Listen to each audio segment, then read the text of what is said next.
Hey everyone, it's Tracy here. Have you ever wondered what it's like to drive your Tesla car on a long road trip? You might have heard that it takes super long to charge because there's not a lot of superchargers in Canada. Or maybe you've wondered, how long does it really take to charge? How frequent do you have to charge? And how does Autopilot perform in long stretches of the highway? Or maybe, how are the superchargers like? Now, those are very interesting questions, especially if you're looking into electric vehicle like a Tesla or already have a Tesla. I was also left wondering about this, but instead of just thinking and wondering, I just thought, why don't I do a long road trip and share my results? Now, this is going to be my most massive, my most ambitious road trip that I've ever done with my family, because the last trip I did maybe took like max 6 hours. Now, my car will start in Ottawa and it's going to go to Vancouver. Then we're going to turn back all the way around and we're going to drive through the forest fires, the smoky air, and the scorching hot weather back to Ottawa. And not only that, I'm going on this road trip with my husband, my two kids, my dog, plus our two one-wheels. And we are going to be driving our Tesla Model Y long range. Now, just in case you're not familiar with this car has a maximum range of 525 kilometers and a cargo space of 2,100 liters, which is actually a lot of cargo space. And we are going to do a route that hits all of these cities, not in any particular order, but includes Regina, Moose Jaw, Calgary, Vancouver, Kamloops, Winnipeg, Sault Ste. Marie, Thunder Bay. This trip is huge.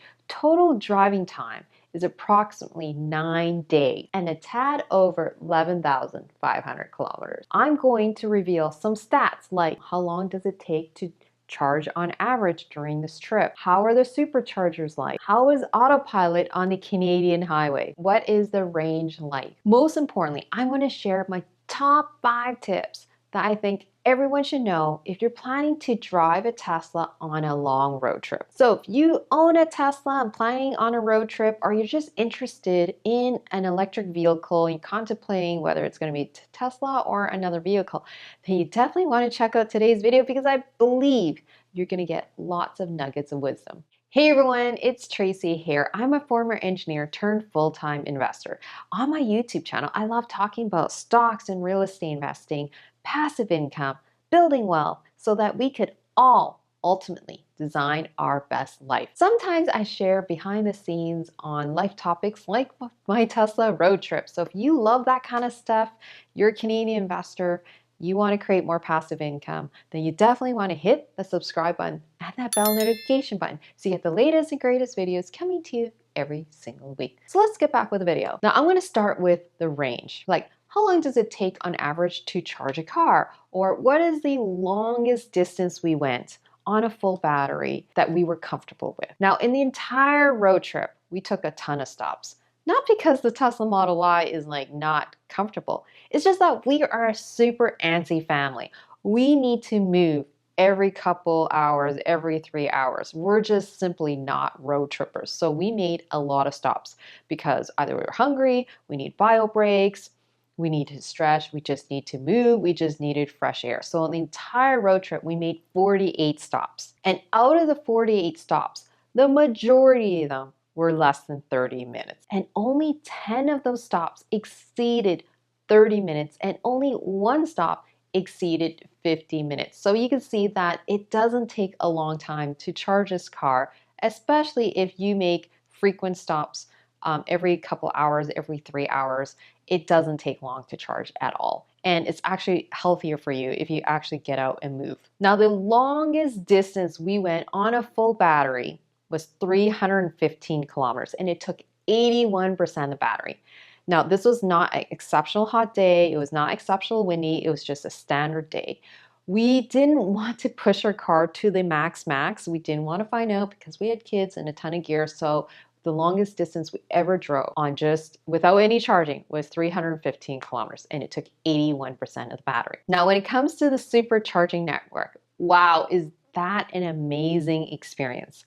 You may have heard that, with some electric vehicles, when you get to charging a car it may be a hit or miss. Well, it's not like that with the Tesla Supercharger, which is something I absolutely love. With more than 35,000 superchargers around the world and more coming soon, Tesla owns and operates the largest global fast charging network in the world. Located on major routes, it has a lot of amenities along the supercharger network in the Trans-Canada Highway. We saw Tim Hortons with Pizza Hut, Sobeys, Canadian Tire. It was actually many of them were conveniently located, especially with the new ones. And I'm so excited to say that there are more superchargers coming to Canada in the remote areas, like the beautiful coastal areas of Seychelles and Gaspé, too, that are super like awesome places that I want to go back to over and over again. When it comes to the supercharger network, it is simply so reliable, so confident. You could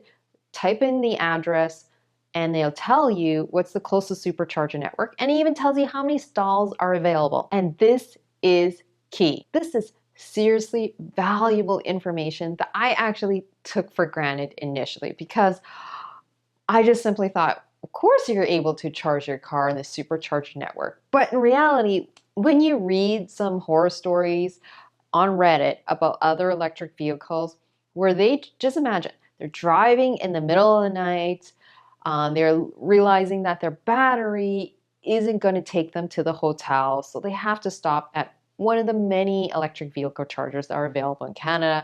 And when they stop there, they realize the stalls do not work and you've got 10% battery left. I just can't imagine even having that type of experience, which is actually quite common with the other electric vehicles. So I'm so happy that Tesla maintains their supercharger network and it's super reliable, and you know exactly the speed and the number of stalls that are available at each of those supercharger destinations. Now let's move on to Autopilot, and is this useful on the Canadian highway? As you may know, Autopilot is a feature that is available in the Tesla cars where basically the car drives for you on the highway. Now, we are so fortunate that we use Autopilot for the vast majority of the time while we're driving on this massively long road trip.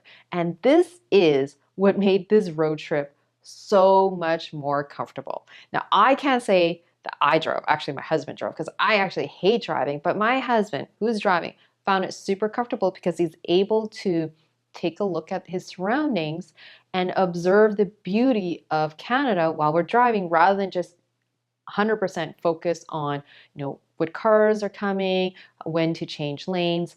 Autopilot does this for you. Like overall, Autopilot is a super savior for the trip. It's definitely worth it in every way. It does like 90% of the drive across Canada. Like 90% of the driving, Autopilot did. Now, despite Autopilot being a wonderful feature on the Canadian highway, there are two little strange things that happen to us while driving Autopilot.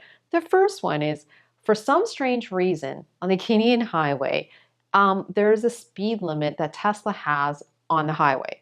Now, I don't know if this applies anymore, but when we were doing this road trip last year, the Autopilot thought that the highway is actually a city street. So sometimes the max speed of like 110 kilometers per hour didn't register for the Autopilot. So my husband had to up the Autopilot's max limit speed, but at least that's allowed. The second thing is that sometimes when we driving on the highway and it's one lane and all of a sudden it becomes two lanes, the Autopilot all of a sudden doesn't know what to do, and it will just completely turn off. And of course, it'll let you know that it's turned off, but it just seems strange that if you're going from one lane to two lanes or two lanes back to one lane, this can throw the Autopilot system completely off. But other than that, the Autopilot is a wonderful feature to have in the Tesla cars. And I think more and more electric vehicles have this feature, but for a Tesla, I was gonna say it works wonderfully like the majority of the time, and it makes long road trips way more comfortable. Now, I want to share 5 tips that I think would be super valuable if you're taking a long road trip with your Tesla car. Tip number 1, choose your supercharger network very carefully. Now, don't get me wrong, the Tesla superchargers are simply wow. They're clean, they're close to amenities, they're reliable, and you know exactly the speed of the supercharger destination. It's just that sometimes when you get to, say, a city like Vancouver, there's multiple supercharger networks. So you want to choose a supercharger that's fast charging rather than a slow charging network. So the best thing you could do is just use the Tesla app in your Tesla car, and you can choose the route, and it'll plan out your supercharger destinations, and you could choose the ones that are more appropriate to you, meaning the faster superchargers, because there's more and more being built over time. Now, if you don't want to always go to your car and plan this out, you can also go into the Tesla website and go under supercharging, and you'll see that you can plan out your trip. Tip number 2 is pack less. So we ran an experiment. We were so lucky. My husband's so nice. He drove from Ottawa to Regina with just the dog, and of course a lot less luggage, and picked myself up and the kids in Regina. And along the way, my husband took all the stats with just him and the dog, and how long it took to charge a car, how much range he got, and then compared it to when he added myself and the 2 kids, and obviously the massive amount of luggage to the car. And he realized when comparing, well, the weight with just him and the dog versus the weight with me and the kids and the dog and all that luggage, well, you got way less range when we were all in the car. So it makes a big difference with the weight of the car and the amount of gear that you have in the car. Tip number 3, which is range anxiety. I totally understand. Before we started on this massively long road trip, we were always wondering, oh, are we going to make it there? Do we need to have to stop like every destination just to get there? We realized that the Tesla route planner is very, very accurate. So the thing about any electric vehicle, if you drive uphill, get into a blizzard, get a ton of wind, it's going to suck more energy. Just like with a gasoline car, it's going to take more gas. If you're a speed demon, same thing. Now, the good news about the Tesla car, it has a ton of great software. And one of the softwares is using the feature called Trip, where you can actually figure out how much battery is going to be left if you drive a certain speed. Okay, so my recommendation is when you do a road trip and you want to reduce range anxiety, just keep the graph up, which is called the energy graph up, and it'll show your trip and how much battery is left, and it tells you what speed you should go on to conserve battery power. Okay.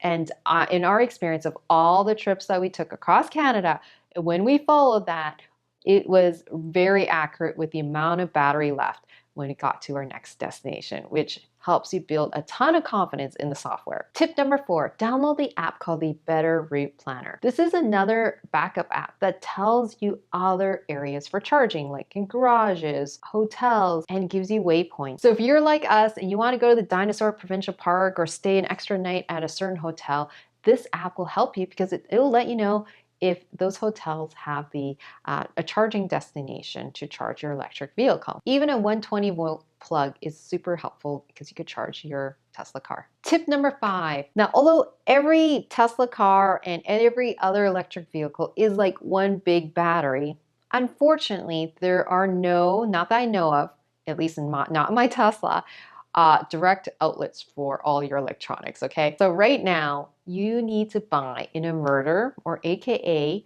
some type of charger for your cigarette charger, the power outlet, so that you could charge all the electronics like your iPads, your laptops, your game consoles, because you can't get a direct outlet from your car. Bonus tip. I want to share a rule of thumb that I use for planning out my road trips now using my Tesla car. So for every 10 hours of driving, I plan about 1.5 hours to charge my car. So if you plan to drive a 10-hour long road trip, just add 1.5 hours to your road trip so that you can charge your car, take bio breaks, eat lunch, eat dinner, whatever. I mean, in reality, if you think about the type of road trips you take, especially with a long span like that, like 10 hours, you're going to have to take breaks anyway, especially going to the bathroom and getting food. So it just actually happens to blend in really well during your road trip, especially if you have a family like a dog and 2 kids like I do. Hey everyone, I hope you found this video super valuable. I hope you found some tips and tricks that can help you on your road trip using your Tesla car. Now for everyone, if you've gone on a road trip using your Tesla, how's the experience? Let me know in the comments below. Is there also any tips or tricks that you found that was super helpful for you? Let me know in the comments below. Anyways, I'll see you in the next video. Bye.